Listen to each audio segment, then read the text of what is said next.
This question is from Deepika. Sadhguru, you said in one of the darshans that you should treat everyone just as you would treat me. Sadhguru, you are a Karuna avatar, but I have one inhuman nasty creature in my home. It becomes difficult to see you in him. How to deal with him in this situation?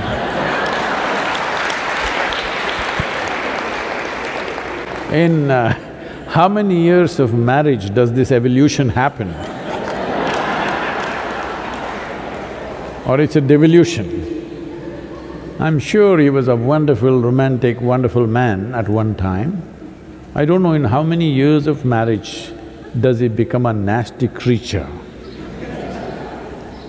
And how much role you have in making of a nasty creature.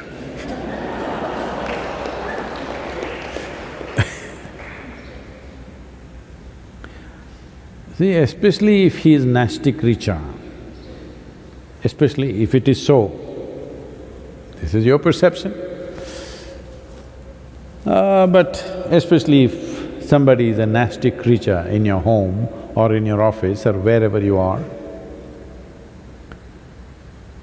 you seeing something in a certain way is not about them, it's about you. Do you want to keep your eyes, your mind, your heart, your body pleasant or unpleasant? You make up your mind on that one.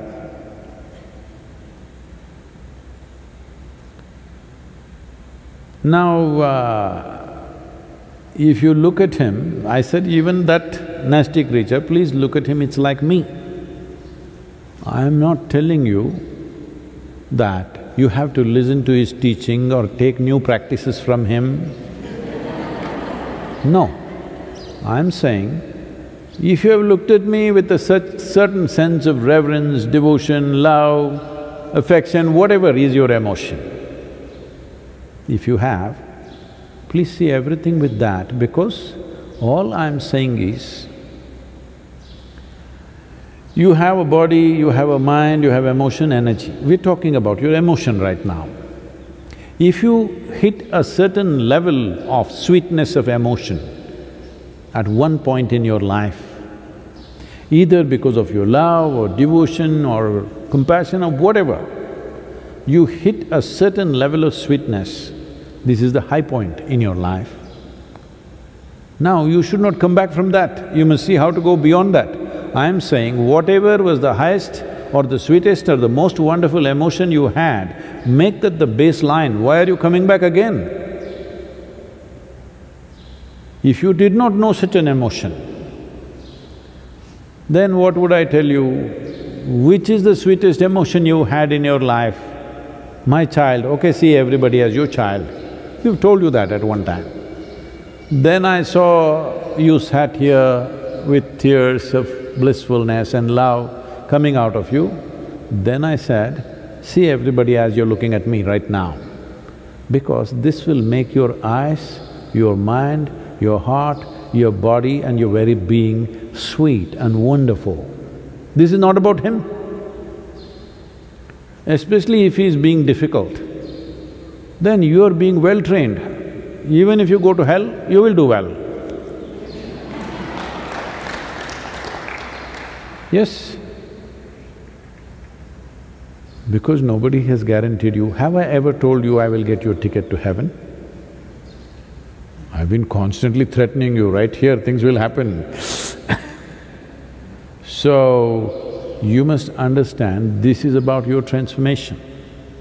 The problem with you is, because you read… what are those? Well, I don't want to take names anyway. You read all those romantic books when you were a teenager and then you imagined all kinds of things. You are not first of all straight with yourself. Your hormones are working up. Suddenly you look at somebody, wow, can't believe she's so beautiful, she's so fantastic, he's so handsome, he's so wonderful, everything he does, ah! You're bullshitting yourself.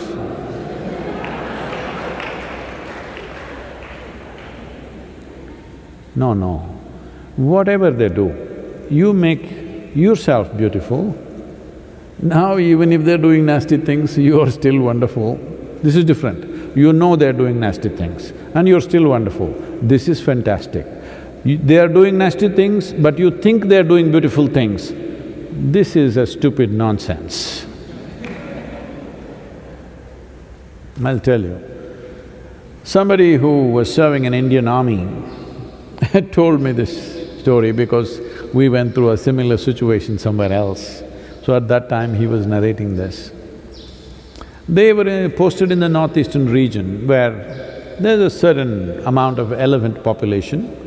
So he is a battalion leader, he is heading about a group of 18 to 20 people, I think, they're marching in the forests. And they see a huge tusker, everybody backs off, all of them have weapons, okay, powerful weapons.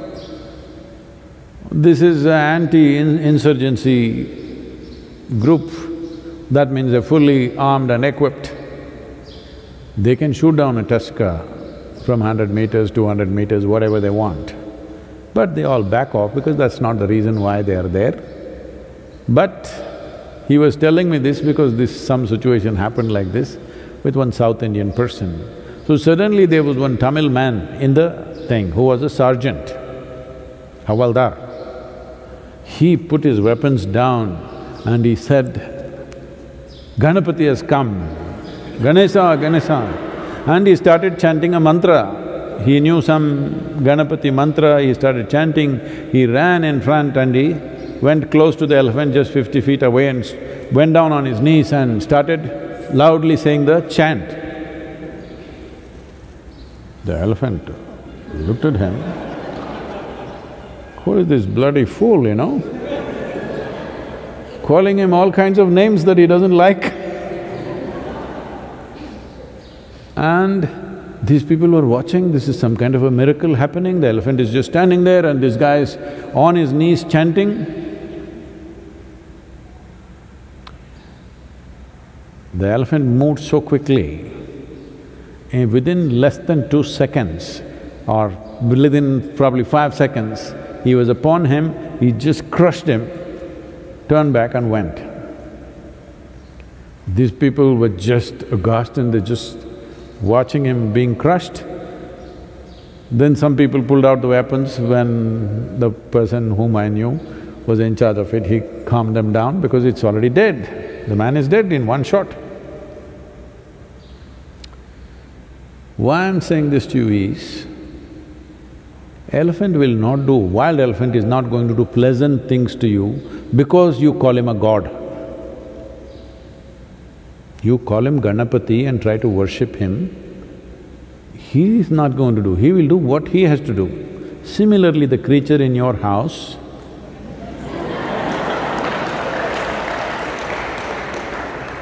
he will do what he has to do, whatever is his characteristic. It is just about you I'm talking. You're always thinking of life as a relationship. No. I want you to understand, before you were born or even when you were being born, you did not have a relationship even with your mother. This is going to be very unpopular, people are going to pick on me, but please look at it. You don't have a relationship, you just have an existence. Relationship happened because of your needs. You saw her as your food, you went for her. You saw her as the basis of your survival. You recognize that quickly, you know. The moment a child is born, hand her over to another man or another woman and let them take care of all the child's needs. Child will immediately go to them. This whole idea that you think it's coming to you because you are the mother and you delivered, no. It is because of the needs you form relationships. Otherwise, there is just existence. This existence can either become conscious and live in a phenomenal presence, become available to it, or just go on doing this circus. Initially, your mother was everything, she was the most fantastic creature, and then you grew up, you became an adolescent, you saw a boy, he was the most fantastic man in the world, then your mother came in between, suddenly you started hating her. Hello? Then the man came, he was most beautiful, then he became a nasty creature, or so you thought. Now you think he is the worst human being. This goes on. I want you to understand, you're making up both beauty and nasty.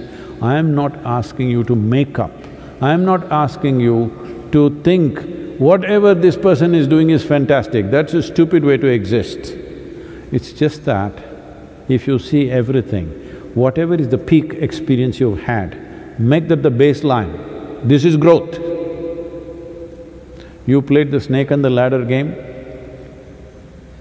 Swing, swing, shk. You played that game? Snake and the ladder game. So when you play this game, your intent is once you climb a ladder, you don't want to come back. You don't want to hit a snake, you want to find another ladder, go up, that's a natural expression of life.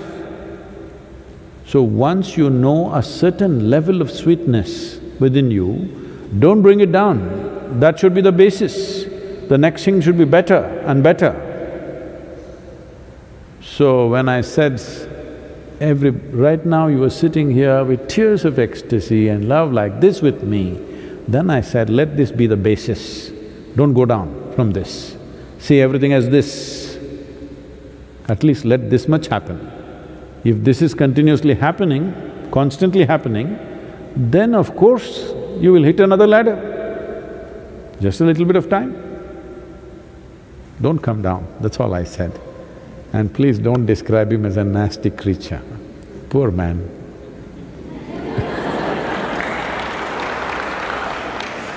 This happened. I think I told you, maybe one of these days only I told you, I don't remember, but let me repeat this. Shankaran Pillai thought his wife is having an affair, hired a detective, I'm saying it loudly because just to remind you.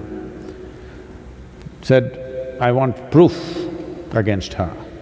So detective just waited outside the house, she left the house, he followed her, then she went to parked near the park, went inside.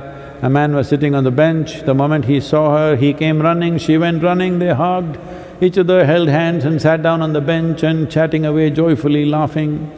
He took the whole video and within a few hours he came to Shankaran Pillai in his office and said, I got all the proof that you wanted just in one day. I did my job, I have the proof, here, watch the video. Shankaran Pillai started watching the video and said, no, I can't believe this, no, this can't be, I can't believe this, no, I can't believe this. I said, what you can't believe? It's a video, it's not doctored, it's just a video that I took just now. He said, that's not the point, fool, I can't believe she's so much fun.